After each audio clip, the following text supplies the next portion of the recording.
like to share a gift with you that I received 41 years ago.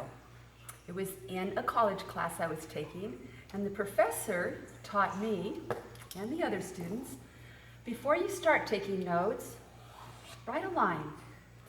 Use 1/3 of the page for the inspiration and the ideas that come to you while you're taking the notes.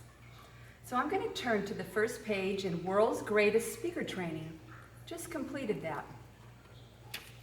On the first page, on 7/30/2015, I'd like to talk a little bit about this inspiration that I received during this seminar and this training that I was at. What legacy do I want to share?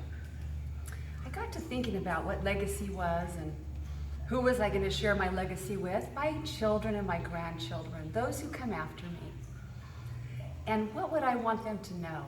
Well, I would like them to know 3 of the most damaging things that happened to my family so that they can avoid that. The first one is drugs and alcohol. Both of my parents were alcoholics. Both of them overcame alcoholism and taught me how to also along their journey. The second one is pornography. My first exposure to pornography was when I was a little girl and there was Playboy magazines on the coffee table. Seemed harmless. Later on in my life, I was married to a pornography addict. That addiction took its toll on my marriage. It destroyed my marriage of 25 years, nearly destroyed me, and caused a lot of suffering in our family. The third thing I'd like my legacy to contain is how important it is to be faithful.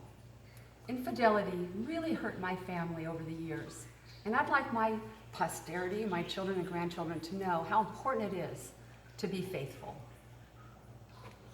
So as I keep my journals and my notes, another part of my legacy is the 1/3 of the page that I reserve for inspiration.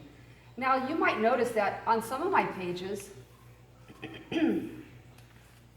there's room left over. That's okay.